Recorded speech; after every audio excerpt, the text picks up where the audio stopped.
삶의 질에 가장 영향을 많이 주는 1차선 두통은 무엇일까요?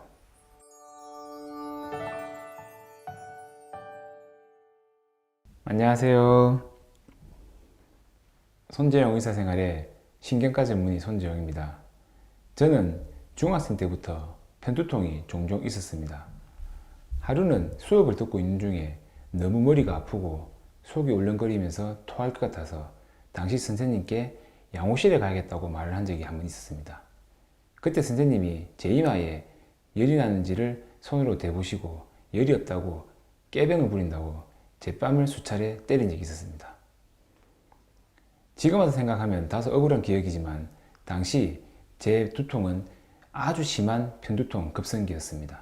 제가 외래에서 가장 많이 만나는 환자분들은 두통 환자분입니다. 성인 80%는 1년에 1회 이상의 두통을 경험한다고 알려져 있습니다. 하지만 두통 환자분들이 MRI나 검사에서 이상이 없다고 가장 간과되고 있는 것 같습니다. 두통 환자분들이 자주 하시는 말씀이 나는 정말로 아픈데 MRI나 검사에서 이상이 없어서 주위 가족이나 사람들이 알아주지 않는다. 혹은 나는 정말로 아파서 죽을 것 같은데 주위 사람들은 꾀병이나 신경성으로 여긴다고 이야기를 합니다. 이렇듯 두통은 심각한 질병이지만 아직까지 저희 나라에서는 두통을 사소한 증상으로 여기는 시각은 여전한 것 같습니다.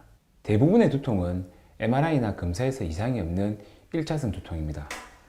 물론 MRI나 다른 검사가 필요한 2차선 두통도 있지만 이러한 두통은 드물며 이에 대해서는 저희가 두통의 위험 신호라는 영상을 참고하시면 도움이 될 것 같습니다.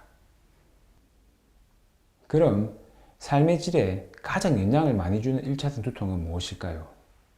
그건 바로 편두통입니다. 물론 긴장형 두통이 편두통보다 더 많이 발생하지만 두통의 정도나 일상생활이나 직장생활에 미치는 영향은 편두통이 훨씬 심각합니다. 이 분류를 보시면 다양한 양상의 편두통이 있고 이러한 편두통의 진단 기준이 있습니다. 하지만 이는 실제 환자를 진료하고 치료하는데 그다지 중요하지는 않습니다. 그럼 편두통은 왜 생길까요? 쉽게 말씀드려서 편두통 환자분들의 뇌와 뇌혈관은 아주 가민한 상태이며 이는 타고나는 겁니다. 이러한 가민한 상태가 유지가 될 때는 두통이 발생하지 않지만 스트레스, 음식, 냄새, 술, 수면 부족, 금식, 여성의 생리 등의 자극 요인이 들어가는 경우에 더욱 뇌와 뇌혈관은 흥분되게 됩니다. 흥분된 뇌와 수축된 뇌혈관은 욱신욱신거리는 양상에 마치 심장 박동과 동일한 양상의 두통을 일으키게 됩니다. 또한 이러한 과정에서 뇌에서는 여러 신경 전달 물질들이 분비가 됩니다. 이러한 신경 전달 물질은 뇌에 직접적으로 작용하여 두통을 더욱 악화시키게 되고 우리의 위장에도 작용을 하여 속이 울렁거리게 만들거나 혹은 토하게 만듭니다. 이로 인해 편두통은 욱신거리는 양상의 박동성 두통이 발생하게 되고 일상생활에 의해 더욱 악화되고 예민해진 뇌 때문에 두통 시기에는 빛, 소리, 냄새 등에 아주 예민하게 됩니다. 지금까지 말씀드린 걸 종합적으로 편두통인지 확인이 가능한 임상 양상에 대해서 알려드리겠습니다. 혹시라도 두통이 있으신 분들은 한번 같이 체크해 보시기 바랍니다. 첫째, 두통 전에 시야 증상과 같은 전조 증상이 있습니다. 둘째, 두통의 양상이 욱신욱신거리는 양상의 심장 박동처럼 발생합니다. 셋째, 두통의 처음 발생은 편측에서 시작합니다. 넷째, 속이 안 좋고 구토가 동반됩니다.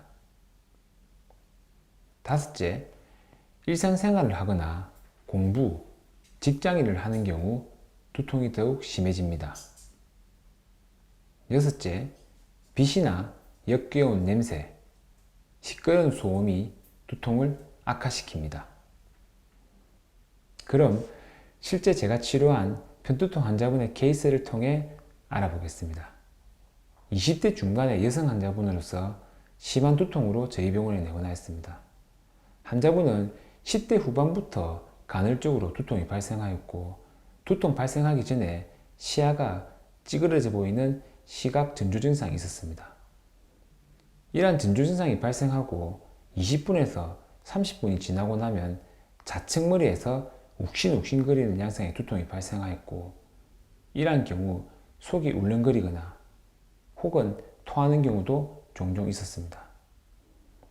실제 환자분은 토하고 나면 두통이 어느 정도 가라앉는다고 하며, 이러한 두통으로 인하여 직장 생활에서 조퇴 혹은 결석을 하는 경우가 종종 있었습니다. 저희 병원에 내원하기 전에 이미 다른 병원에서 뇌 MRI, 뇌파 검사, 심지어는 뇌 측수액 검사까지 시행하였으나 전혀 이상이 없었고, 그쪽 병원에서 신경성 스트레스라고 이야기를 들었습니다. 저희 병원에서 환자의 임상 양상을 통하여 전조 증상이 동반된 편두통으로 진단이 되었습니다. 환자분의 심한 편두통을 호전시키기 위해서 후두신경 차단술을 3회 시행하였고, 이후부터는 편두통의 발생을 억제시키기 위해서 생활습관 교정부터 시행하였습니다. 이러한 생활습관 교정에는 운동, 식생활 관리, 스트레스 관리, 그리고 수면 시간 확보가 있습니다. 환자분은 이후로는 두통의 빈도가 점점 많이 줄어들었고, 두통의 강도 또한 많이 호전되었습니다. 현재는 한 달에 한 번 정도 약한 편두통이 발생하고, 이러한 경우 편두통에 대한 특수 약제를 사용하면서 잘 지내고 계십니다. 이렇듯 아주 심한 악성 편두통을 제외하고는 대부분의 편두통은 치료가 가능합니다. 하지만 편두통은 MRI나 피검사에서 이상이 없으니 정확한 임상적인 양상을 통한 진단이 무엇보다도 중요합니다.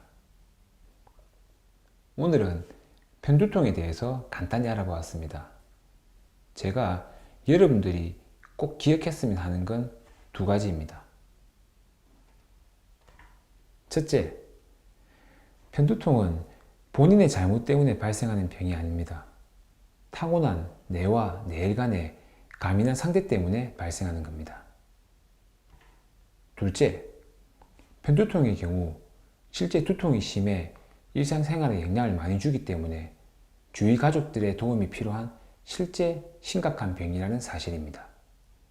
향후 편두통 환자분들에게 도움이 될 두통 관련 영상도 꾸준히 제작할 예정이니 계속적으로 저희 채널에 관심 부탁드립니다. 오늘 내용이 도움이 되셨으면 구독, 좋아요, 알림 설정까지 부탁드립니다. 시청해주셔서 감사합니다.